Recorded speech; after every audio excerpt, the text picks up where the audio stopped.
The most severe Russian missile attacks in months have hit Ukraine. The targets, bridges, roads, and most importantly, electricity and water supplies, nuclear power plants, as well as homes and even playgrounds, civilian infrastructure. This is retaliation, the Kremlin claims, accusing Ukrainian intelligence of being behind the attack on the bridge between annexed Crimea and the Russian mainland. Meanwhile, Putin's threat of nuclear weapons continues to loom. On To The Point, we ask, Russian missile attacks on Ukraine, how far will the Kremlin go?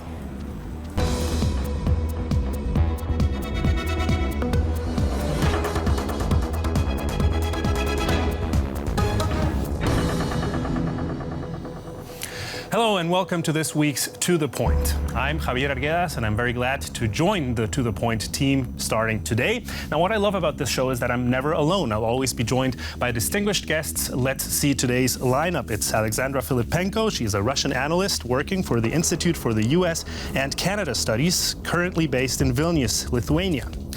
Volker Weichsel is an editor for the monthly magazine Osteuropa here in Berlin, focusing on issues in Eastern Europe. And Roman Goncharenko is my DW colleague from Ukraine, normally working in Bonn for our Russian service.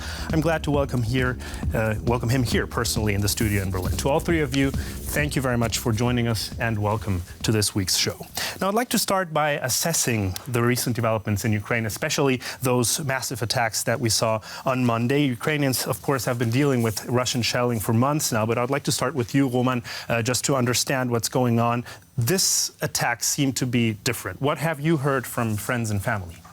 Well, they are different because they are so massive. There were attacks on the very first day of the Russian invasion in February. Then there were pauses, but there has never been so many missiles shot at the same time on Ukrainian territory. What comes new now is also that Russia is extensively using those drones from Iran. And this adds together, and which means practically that people in Ukraine have to stay in shelters for hours and hours on. Kids, people cannot go to work. They're afraid to sleep at night because they were kind of used to those air raid sirens. When I was in Kiev 2 times, I saw people just walking on the streets. Although the government says, people, please go to the shelters, don't ignore it. But people somehow got used to it. They felt secure. They don't feel secure now. So there's a major change there. Do you think that that major change also affects the perception of how the war is developing in Ukraine? Well, of course. Well, on the one hand, people have been expecting something like this at the very beginning. Now we have 7 months on, and these things happen because it is going very intense, and a civilian population is now feeling it much more than it used to, especially in summer, for example, when it was relatively calm in the Ukrainian mainland, far away from the front line. Now it is completely different, and winter is coming, cold is coming. People are worried whether it will be warm in their homes, if they will have running water, enough food supplies. And the government is urging people to prepare for that. But as I've just said, people have been expecting this months before. It didn't happen then, but now they know they have to act. Now, Volker, there have been many descriptions of these most recent attacks. Some have said it's retaliation, just like Vladimir Putin said, for the destruction of that Crimean bridge. Others have said this was a desperate attempt by Vladimir Putin, who's seeing that he is maybe not progressing in the war as much as he wants. Others have said that this has been a very carefully planned attack for months. What's your assessment of the nature of these recent attacks? All 3 assessments are true, because things like that, they are planned before, but they are not done. So just the very decision to use these rockets for air terror has to be prepared, but just after the Crimea bridge, there was at the point when they really did it. Then retaliation is, I think, is really the key word, because things changed after the Crimea bridge, and it's completely different from what happened at the beginning of the war, because at that moment it was kind of a deterrence, all and shocked, targeted toward Ukrainian civil society, Ukrainian population and Ukrainian government. Just give up. And now, I don't really think that the Kremlin supposes that the Ukrainian government will change its course in this war, and neither will the Ukrainian population. So it's just retaliation in the sense that it shows to Moscow radicals that after the Crimea putsch, we have to do something. We are losing on ground this war, and they are even now targeting our mainland infrastructure, and Crimea is seen as mainland, so I have to do something. So there was panic. This was your third point, at a certain point too. It's all three of them.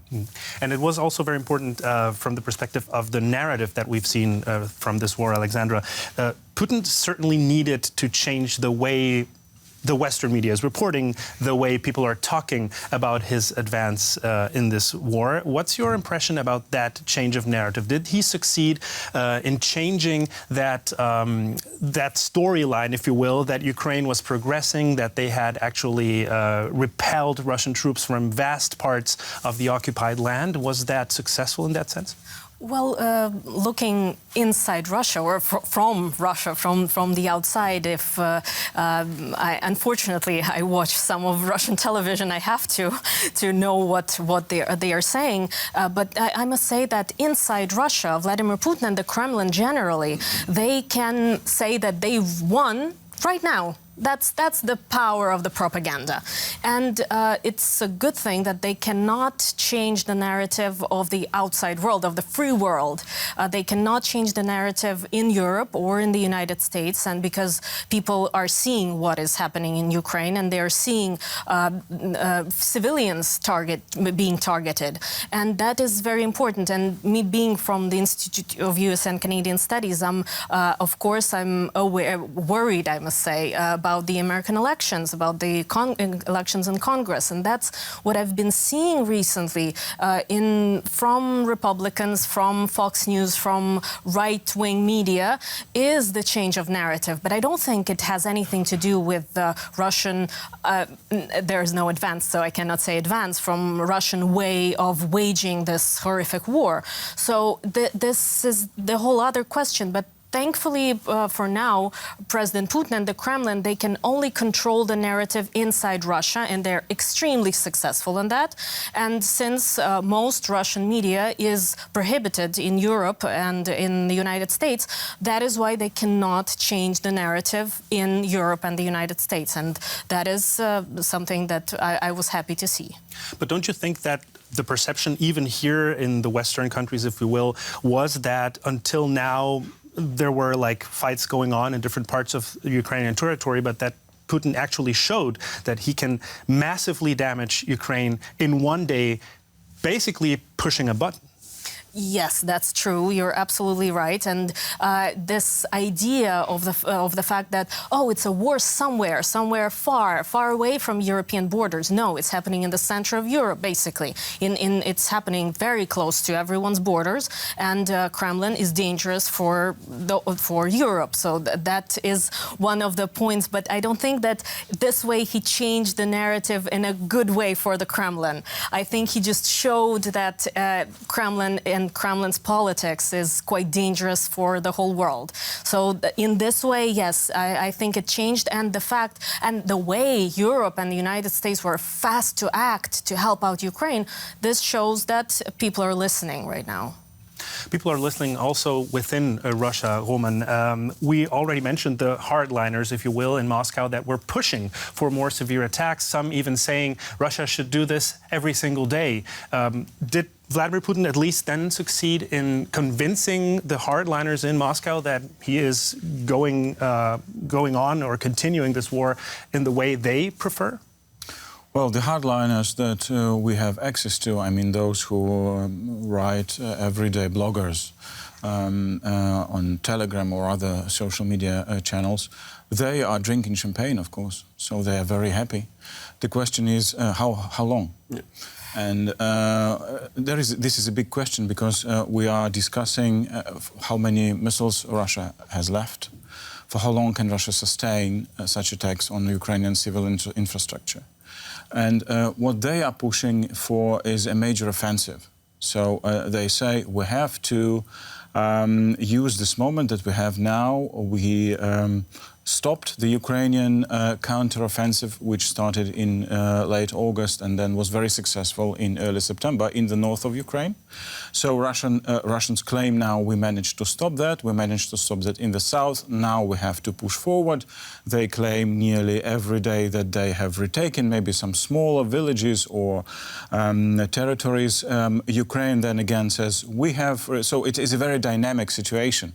But you asked about the hardliners. I think they will not just rest until they see a major success of Russia. And so far, the biggest success was to hit power stations, to interrupt energy supply within Ukraine, to make people suffer, civilian population. There is no success on the battlefield, at least no big success for the Russian army. And this is a big question, how the situation will develop in the coming months as we are moving towards winter, as I've just said, and the weather will be worse. And when rain starts and it will be colder, if this will bring this practically to a halt, this Ukrainian and Russian counteroffensives, we'll have to see. I personally believe it won't. I think we will see fighting just like before. You mentioned one of the key aspects that we definitely want to talk about, because from what we can see, the Russian army seems to be trying to inflict as much damage as possible. The latest missiles were launched against critical infrastructure, especially the one that guarantees the supply of energy. Human casualties are seen as a collateral damage that Russia apparently is willing to put up with, just like it did in Syria.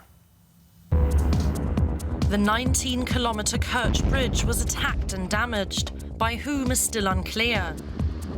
Russia accuses Ukraine of being behind the attack. In response, Russia bombed numerous Ukrainian cities, including Kyiv, its main target, the power infrastructure. Ukraine cannot be intimidated. We are united even more instead. We are convinced even more that terrorists must be neutralized. Zaporizhzhia, the largest nuclear power plant in Europe, has also been the target of rockets and artillery fire on several occasions, but has been repaired each time. The most mysterious attack on civilian infrastructure concerns the Baltic Sea pipelines, Nord Stream 1 and 2, that have been damaged by explosions in several places. It is still completely unclear who's behind it. Is critical civilian infrastructure becoming the chief target of the attacks? It certainly seems like it from what we've seen in recent days. Now, Volker, according to reports, 30% of Ukrainian energy infrastructure has been damaged this week. How badly does that really hit the country right now? So according to my information, the possibility to repair all that in the coming days and weeks is still there. And the big question, Roman already said, is did Russia not hit harder because it's not able, it does not want for political reasons, or does it still spare some rockets for the future, for future attacks? Because winter will come, but winter is still not there. So it's kind of possible, some experts argue like these, that they have so few rockets left that they want to spare them for attacks closer to mid-December, when the temperature in Ukraine is really much beyond zero. So 10 days or 20 days to repair the system is much harder than it is right now. You mentioned the fact that Russia might be running out of ammunition, or a certain type of ammunition at least. But Alexandra, we have the same situation in NATO. We just saw a NATO meeting, a high-profile meeting of the defense ministers, where one of the issues is how to still balance the necessities of Ukraine while still making sure that the NATO countries have enough ammunition for their own protection. What's your assessment on how sustainable the support for Ukraine can be? And I'm sorry, being in Berlin, I'm dragging everyone to Washington. But I understand that I speak about the United States mostly, and I follow what's happening in the United States. And it looks like the United States can provide the weapons that are needed. And maybe not Europe, not at this point, but the United States are able to provide the needed weapons. And Kyiv has been asking for this for a very long time. and of course the heavy weaponry and everything, and closing the skies, and all of that is extremely important. And it looks like while the NATO is of course very powerful right now, and since the Democrats are in power, not President Trump, who saw NATO as not needed anymore. But now, while the Democrats are in power, especially if they win Congress in November, I suppose that more weapons must come from the United States, not from Europe maybe, but from the United States. So that would suggest that both sides can still sustain this for a longer time. Roman, we were talking about the possibility of civilian infrastructure to be more hardly hit in the coming months. But we're not only talking about the Russian territory or the Ukrainian territory. We also saw damages that are still being investigated, for example, in the Nord Stream pipelines. Should we brace for more attacks on civilian infrastructure even here in the West? Well, certainly. I think the Western governments are aware of that and are preparing or have prepared plans for such cases. We still do not know for sure what exactly happened, but if it was Russia, and there are some indications that could have been Russia that have done this in the Baltic Sea, then all cable networks, other pipelines in the Baltic Sea, in other seas are in danger. So the West is stepping up efforts to control that, to monitor the situation, but you cannot put new submarines everywhere, you cannot install cameras everywhere, and even if you have cameras, you cannot stop acts of sabotage if they come. So this is something that is possible. This is something that is possible because we have a very special, very difficult winter in front of us in Western Europe and in Europe in general, maybe also in the world, because there are energy prices which are sky high, and we have shortages of supply. And of course, Russia knows it and will try to use it. In what way, we will see. Volker, there is another important aspect also in the Russian side, because the destruction of that bridge in Crimea, the Crimean bridge, was seen as highly symbolic. We've seen some arrests already by the Russian government. What do we know about who really was behind that attack, and how did it hit Russia, symbolically speaking, as well? Symbolically speaking, it hit very hard. At the first moment, Ukrainians had a good reason to hope that it hit more than symbolically, but the facts show that the automotive transit could be recovered after hours, and even the railway is going. So what we see is that this was more symbolic than a really military target. I don't know if it's clear this was the goal of the Ukrainians. I'm sure this was the Ukrainian Secret Service. There's no doubt about this. No other organization would have done this. And so what we saw, while Russia at the first moment did not hit back in minutes or hours, was that they are still controlling the process. They are still at least finding to have a rational process of an investigation, and it took them 2 or 3 days. So it's for the public, we don't just hit back, but we are a rational actor. That's what they want to show. Sorry, I'm sorry for interrupting. I wanted to add one thing. They're always saying everything's going according to the plan. Kremlin's always saying everything's going according. No one knows the plan, but it seems that everything's going. So that's. I just want to add to what you said and agree with you. And when air bases on Crimea were hit, they said, "Oh, it was an incident." It was clear they know that was Ukrainian attacks, but they called it an incident from unknown people or unknown fire, just not to be in the situation that they are forced to act. Right, but we have not seen the condemnation that at least the Western countries have had with similar actions by the Russian army, as we have seen from this, apparently, if that's correct what you say, an action of the Ukrainian secret services. What's your assessment on that, woman? Well, I agree with Volker. It's a very symbolic act. And I think that as one of those hardliners we've been talking about put it, it's a punch in the stomach, where you're grasping, you're trying to concentrate, so you are completely puzzled what's going on. it is not so much that it hurts Russia. Of course, it hurts the supplies to the Crimean Peninsula, the annexed Crimean Peninsula. But as you've said, the trains are running, some cars are running. The trucks will have to use ferries now. This slows down the process, but still the bridge is there. The major impact was purely symbolic, I think. But we shouldn't underestimate it, because we have to understand it's been one of the best guarded objects maybe in Russia, of Russian infrastructure. Maybe not as good as the Kremlin, but maybe second or third. Mm-hmm. So it is extremely symbolic that Russia cannot guarantee that such thing won't happen in the future. So. We'll see how much pressure that actually implies for the Kremlin. Now, many experts fear that a bad performance of the Russian forces in the battlefield could significantly increase the danger of an escalation of the war, even leading to the use of tactical nuclear weapons. Those small tactical nuclear weapons have never been used. Almost every nuclear power has them in its arsenal. Russia alone has 2,000. The warheads mounted on short-range missiles or cruise missiles could destroy large target areas in the Ukraine.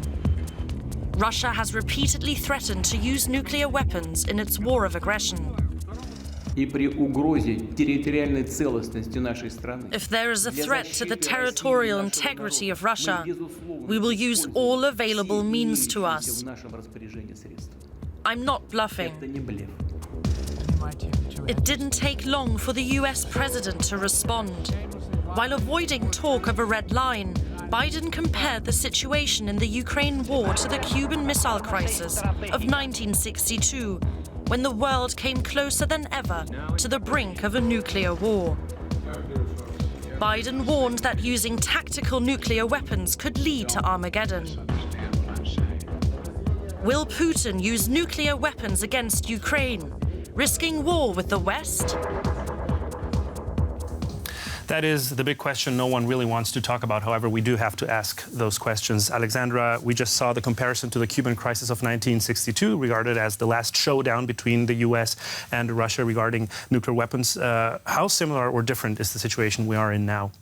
Well, since 2014, we've been saying that we're in this Cold War 2.0, and it's this month. It's 60 years this month of the.